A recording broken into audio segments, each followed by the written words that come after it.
Hey, sports fans, welcome back to another episode of Bucky's Sports Show. Tonight, Jay and I are going to talk about the wild card games, well, probably more series, and the upcoming divisional series. We'll start in the AL. A little surprising to me, because this was the one series that I missed. Detroit went on the road.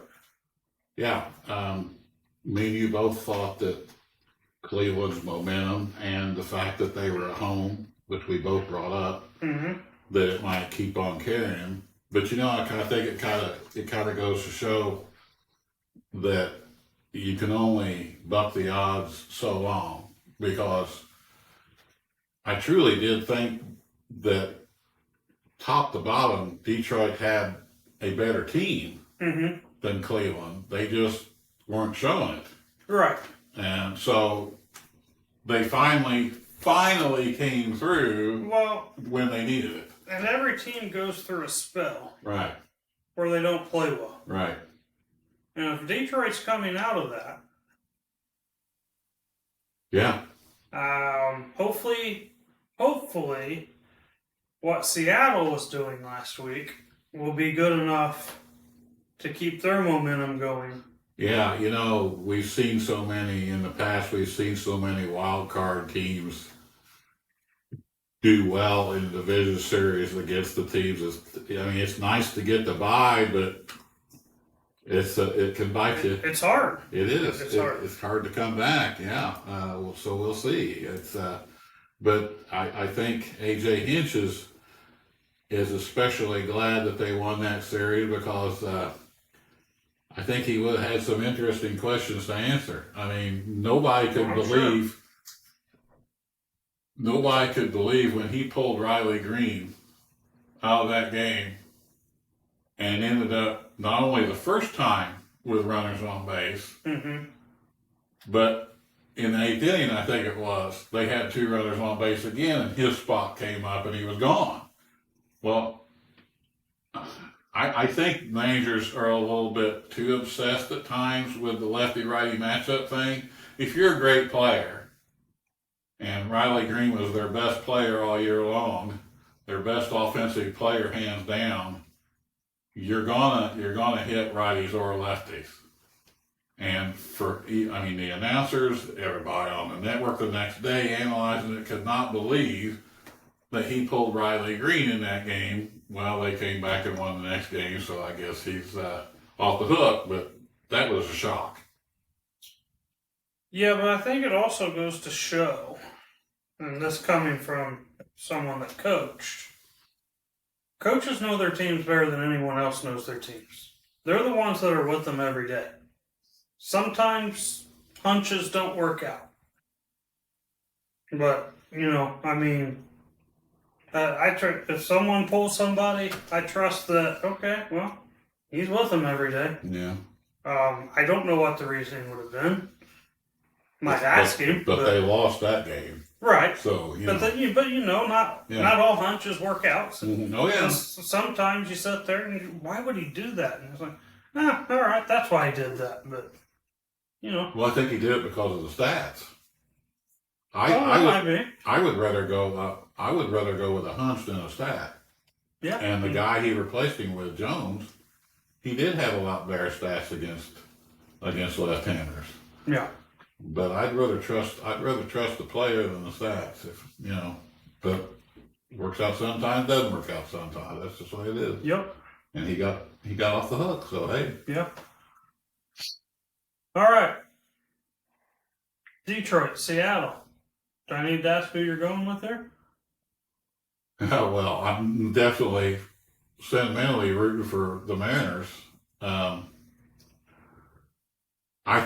think the Mariners are just too deep for them. But that's why I'm not a gambler, because I only picked 2 of these series so far.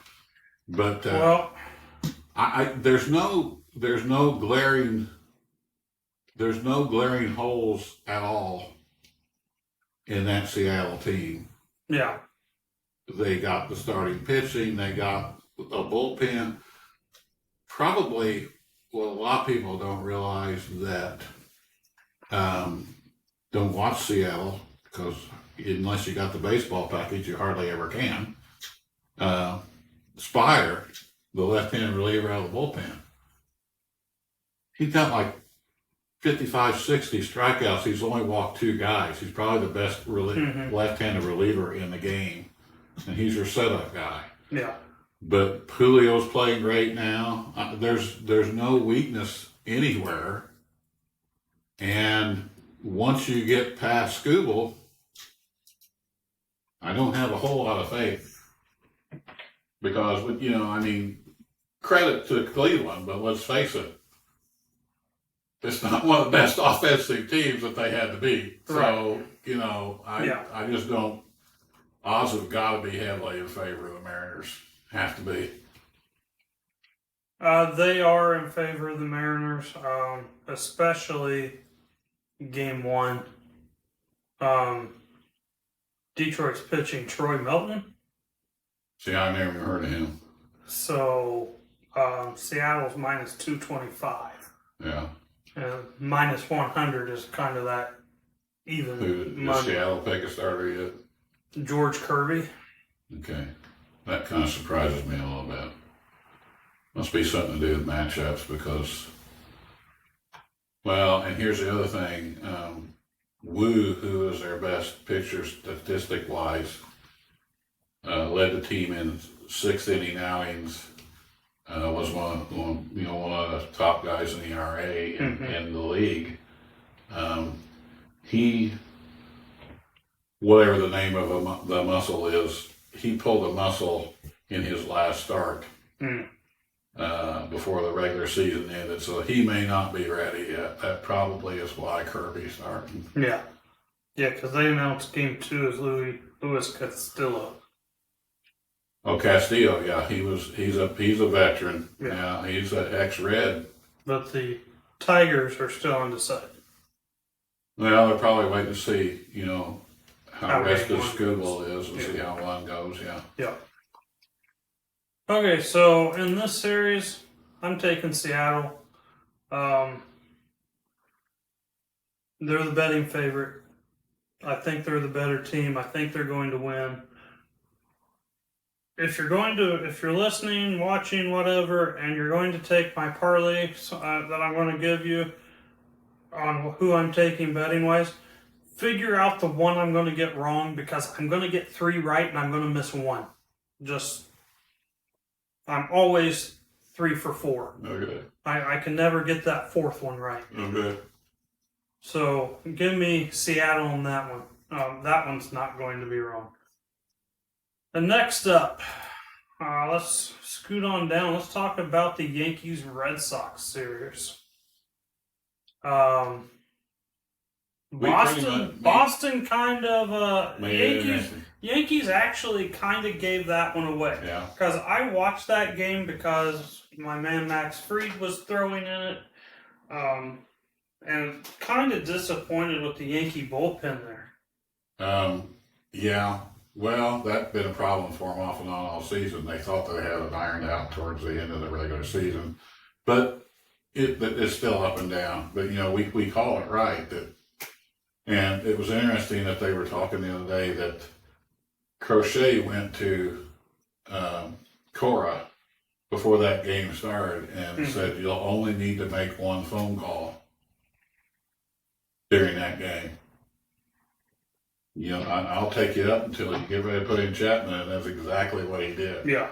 And we said, that he had to win that one, and they did. But still, we both still picked the Yankees. Yeah. But it was, and I don't care how heavily favored one team is over the other in that series. There's enough animus and hatred and competition there that. If you can't get your guys out for that one, then you're no motivational guy at all. Yeah. And Game 2 was just as good. The Yankees won that one 4-3. So that was just as good of a game. Game 3 last night, I didn't watch all of this, but Yankees won that one 4-0. Boston just Yeah. When I was watching them, it looked like they were out of fight and kind of threw in the towel. But Yeah, the astounding thing about that game was that they both started rookie pitchers. mm-hmm. I don't know. Yeah. I don't know how often that's happened. Yeah, I saw Boston's starter made his 5th Major League start. They're That's both, at Yankee Stadium in both, the playoffs. Yeah, both very young, both rookies. That couldn't have happened very often in baseball. Yeah. No. But that's kind of the wild card to it, I guess. Yeah. All right, so then looking at New York at Toronto for the won't always be there. Betting favorite here is actually the New York Yankees. I can see that. I think where Toronto's really hurting is who's going to be their number 3 starter. Scherzer had been during the year, but he's just his last part of the seasons he's been horrible. The Yankees definitely have an advantage in starting pitching. Bullpen wise, you could toss a coin between the teams. I think that the starting pitching advantage that I think the Yankees may have may be offset because I think the Yankees have some offensive players that are better, and some of them are better, but I think from top to bottom, the Blue Jays are deeper on offense. One question is going to be Bichette.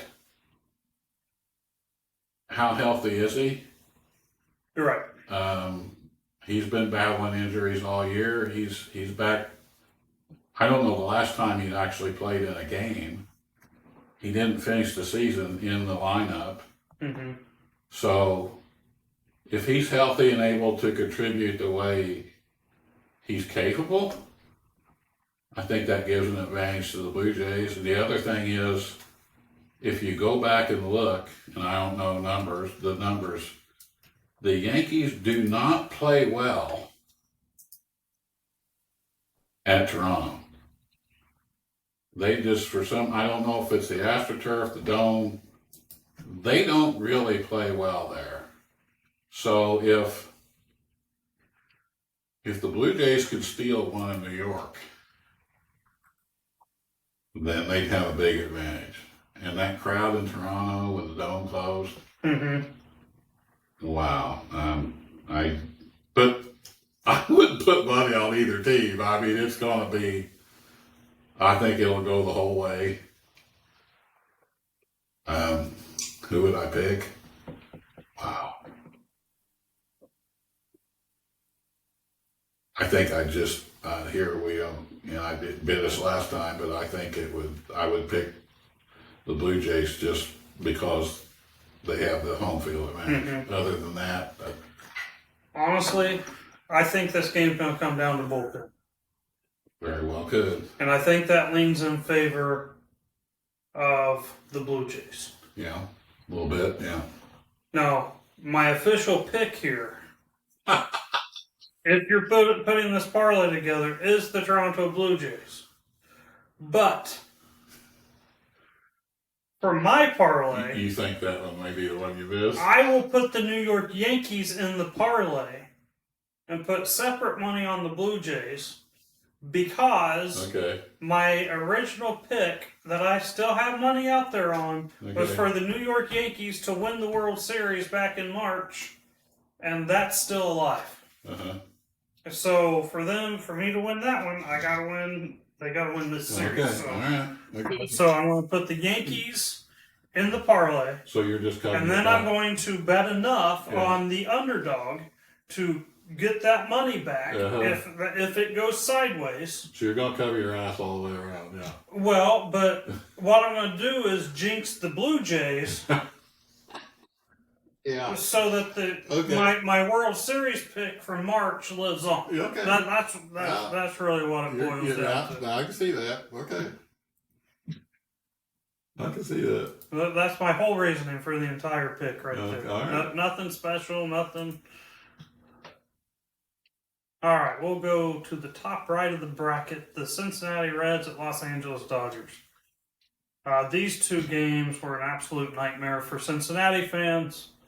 The Dodgers won 10-5 and 8-4. But this goes to prove one thing. They, you and I talked about the Dodger bullpen before those series started. And I mentioned how that they were thinking about using Glass now out of the bullpen, that they were thinking about using Sasaki. Well, the Sasaki experiment worked great. He came in and blew out everybody. Mm-hmm. But the fact that they did not put Kershaw on that wild card roster, and the Reds, they beat the Dodger bullpen. It's just that they got too far behind. Yeah. That they couldn't make it up enough against that bullpen. And what Yamamoto took him 6 2/3. Right. So he pitched 113 pitches, which is most he's thrown in the majors for his short career. But, and we'll talk about the next series they're going to play. But I think Kershaw could have, coming out of that bullpen with that curveball, you pitch him and Sasaki back-to-back innings, could have done a lot better than what they were sending out there. Mm-hmm. So they better get this bullpen thing settled real quick. Yeah. And I mean real quick. Other than that, this wasn't even a series. No chance. And I think everyone knew that was going to happen coming in. Yeah. Because it wasn't like the Reds were playing good. Yeah. To begin with. Right. They backed into it. Like the Mets handed it to them. Yeah. And the Cubs helped them. Yeah. So. Well, I mean, everyone helped them. But, yeah. I mean, the Braves beat the Mets 8-5 on this season series. So when that happens this year, that team doesn't even deserve a playoff spot. Okay, so then we got the Los Angeles Dodgers at Philadelphia. The Dodgers are actually coming in as the betting favorite in this Really? series. Yep. I have to say that surprises me. Surprised me. To the point, I'm probably going to put some money down. Well, I told you this when we briefly talked about if they played each other before. Mm-hmm. That, of course, we didn't see the disastrous performance by the Dodger bullpen against the Reds. But we also, I haven't read anywhere, I suppose we could maybe find it. I haven't read anywhere where Will Smith, where he is in the process of coming back. See if I can find it here real quick.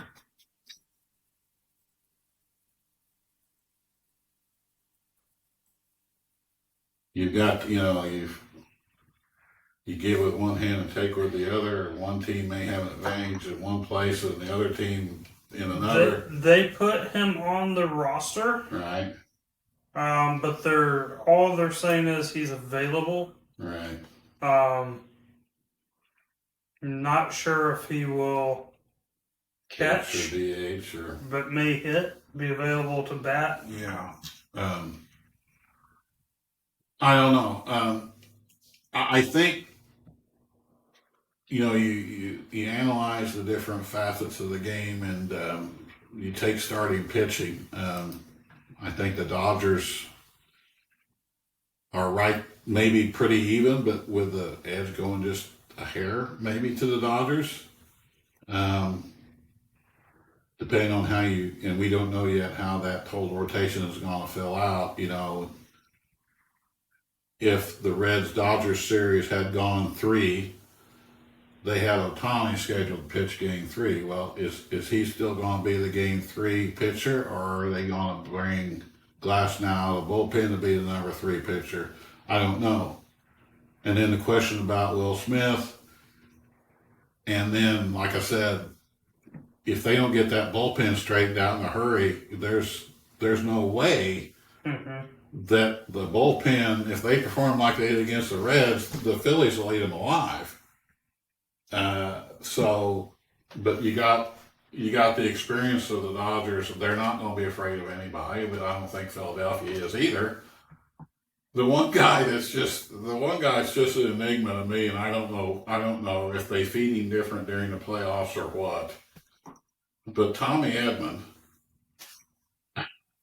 he could have a whole season of being absolutely terrible, which this season almost was. But he was hurt off and on all season. He had a terrible year. And he comes in the other night and he gets a home run. Last year, he gets a National League Series MVP.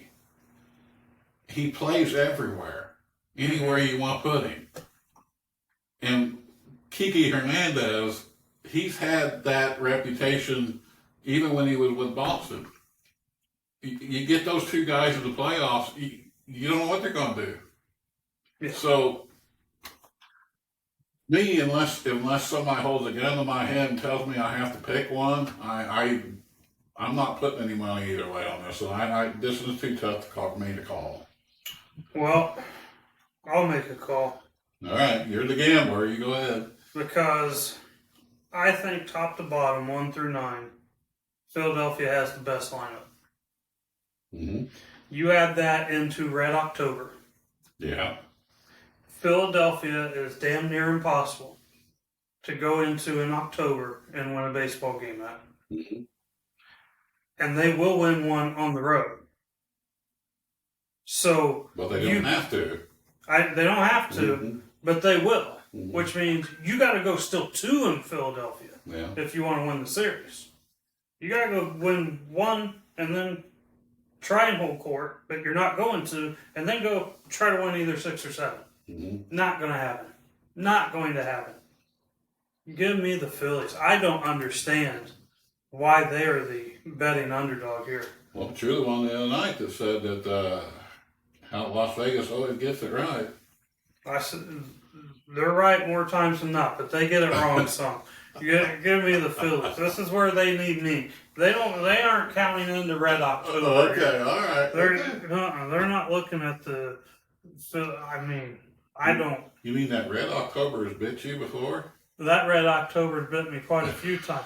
Now, the last couple times it's been because the Braves were the AL East champion, and the Phillies had to play and were hot. Yeah. You said AL.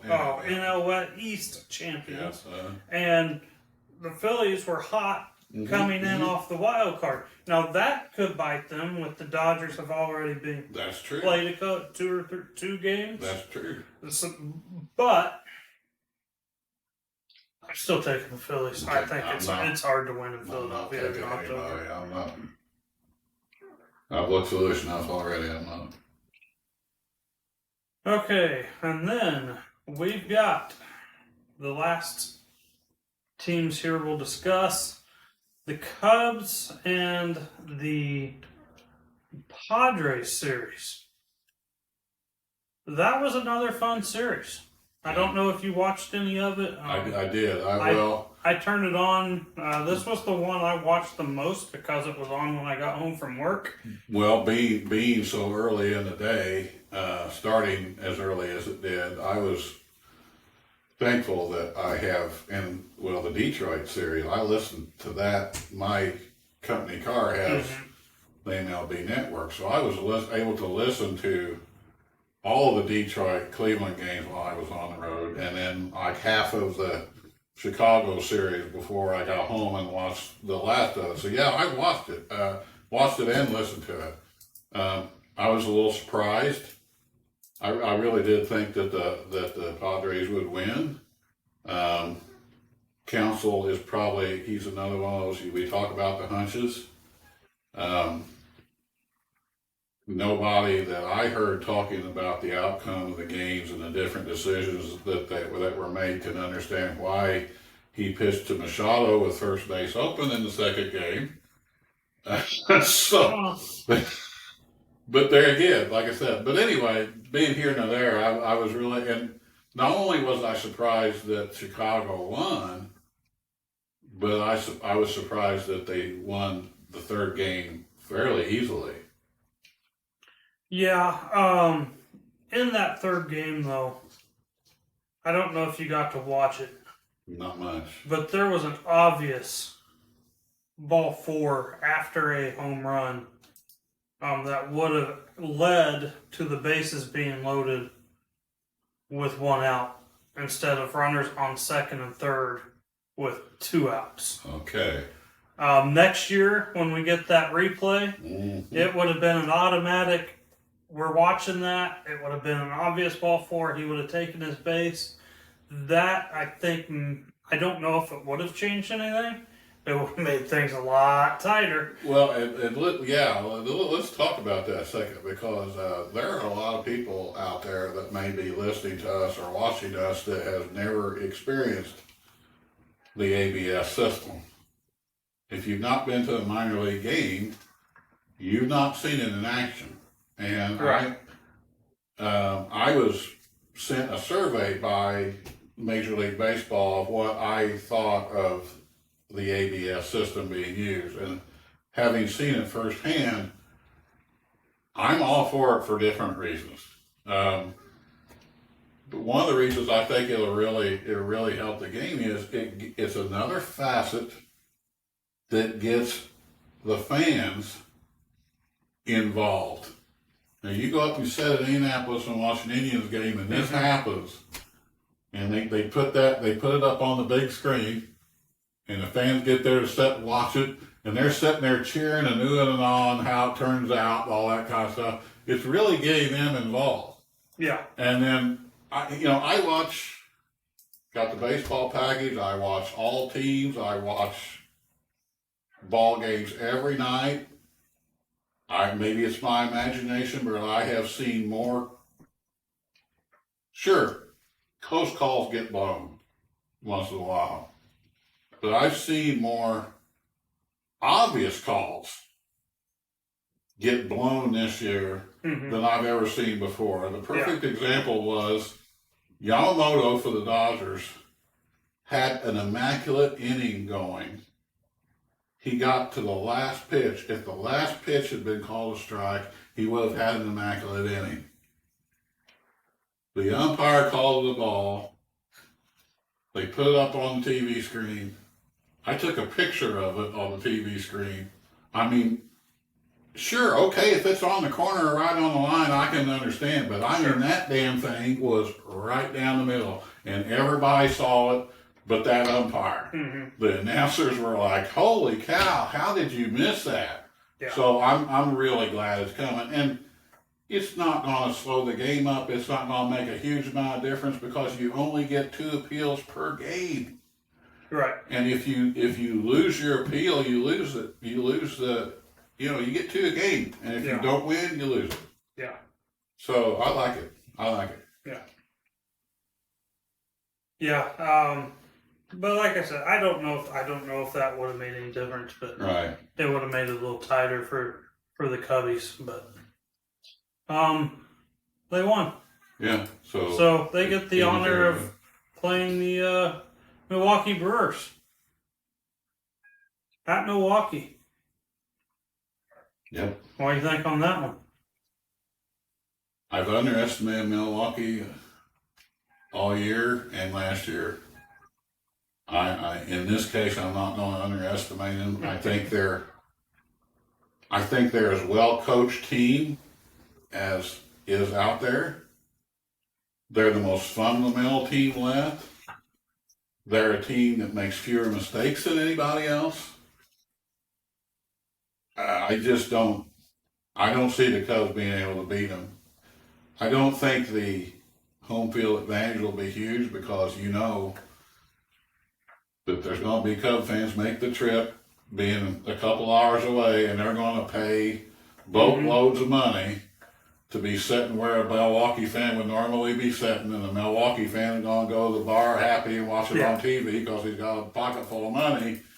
But I think, ironically, that Murphy is twice the manager that Counsell is. I just think this is too well coached. They execute too well. They've got the sentimental thing with Bob Uecker behind them. I would have to pick the Brewers on this. Yeah, Milwaukee, they just kept winning. Yeah. Time after time after time. I didn't pick them to win the Central, let alone to have the best record in the NL against a pretty loaded NL East and the Dodgers. Yeah. But looking at the series, watching the end of that Cubs game yesterday, the atmosphere in Wrigley, all those Cubs fans singing, "Go Cubs, go! Go Cubs, go!" You know what is the more powerful thing than that? The Brewers playing for Bob Uecker. Give me Milwaukee by 1 million. They're going to win this thing in 4. Sounds good to me. Cubs will win their first little game 3, and all Chicago with, oh yeah, no, you're not. You're going to lose. You're going home. It's not even going to. I don't think it's going to be a close series at all. It's going to be 3 games to 1. I think this is Milwaukee moves on. I think this is the easiest series out of the 4 to pick. Oh yeah. If it's not the Seattle Detroit. Yeah. Yeah. The Philly series against the Dodgers and the Yankee series against the Blue Jays. Oh my! And Milwaukee does go into the betting favorite on that one too. So yeah, they'd have to be. Take Milwaukee. I'm not getting that one wrong either. The other two, they're up in the air. But I don't know. I'm not missing that one. Yeah. One other side note I wanted to mention here.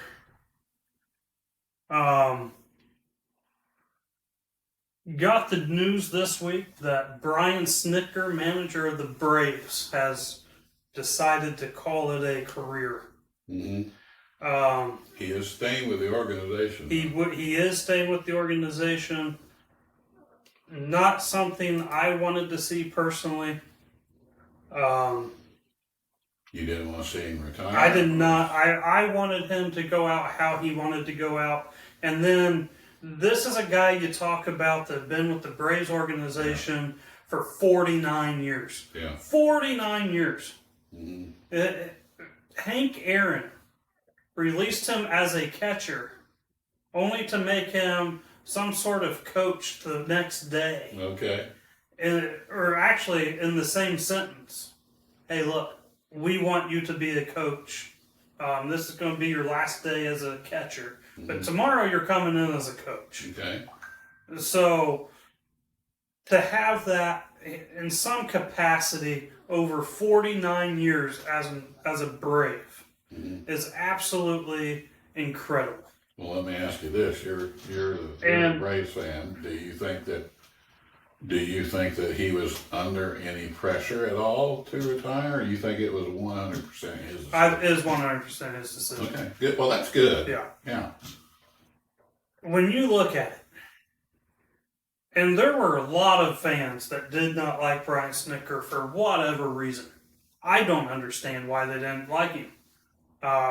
No, I wouldn't either. He is the 3rd winningest manager in the history of the organization, dating back to when they were Boston. Mm-hmm. And he is behind Bobby Cox and Frank Seeley. See, I thought he might have been second, but okay.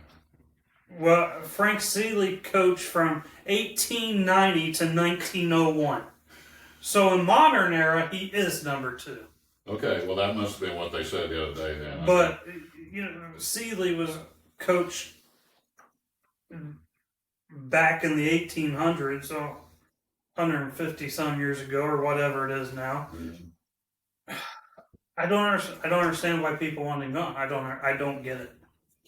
Well, it's just. But now that he is, and I wish he would have came back one more year, try to go out on a better term than what the debacle of this year was, because he had to have been miserable this year. Oh, absolutely. I mean, Well, you think he just absolutely the flip side of Kershaw. Mm-hmm. Kershaw picked the perfect time to go out. He had a good year. Yeah. Yeah, it was great for him, yeah. But he's still going to be in the organization in some capacity. So thrilled about that there will be a year 50 for him. They've already announced his numbers going up to the rafters. He's going to be inducted into the Hall of Fame. What number is it? I don't even know. The only manager number I know is Bobby Cox is number 6 because I see it all the time. Yeah. Other than that, I don't. Yeah, he was out of the field quite a lot. Yeah. Yeah. Still, I'm assuming he still holds the record for being tossed more than anybody else. Yeah, and now with replay, he's going to have it forever. Yeah, I'd say you're right. Yeah, I didn't think about that. Yeah, he even beat out Earl Weaver. Yeah. He definitely stuck up for his players, and and that's what I remember about Snicker as well. He didn't get tossed as much later in his career as he did earlier because of replay. Oh yeah. But when I was at a game against the Marlins, when Acuna got hit, and it was like the 3rd or 4th time in a row the Marlins had hit Acuna to start the game. I remember that. Snicker led the charge out to the mound. Mm-hmm. He was the first one out to the pitcher. Like he had his players back. I think it's going to be if you're lucky, a miss. They've got big shoes to fill, I think. So hopefully, if you're lucky, he'll write a book. Well, yeah, make a heck of a book. Yeah, all the minor league players he's seen come up, and I would need that on audio though. So I find it very difficult to focus on reading an actual book. Okay. With that being said, though, looking forward to the division series. I think there's going to be some good series there. So we'll come back after these division series, talk the league championship series. Go from there. Okay. So I wrap up this episode. You have anything you want us to discuss? Email us, BuckySportsShow@gmail.com. Make sure you like, follow, subscribe, comment, all that fun stuff, and we will see you next time. As always, enjoy the games.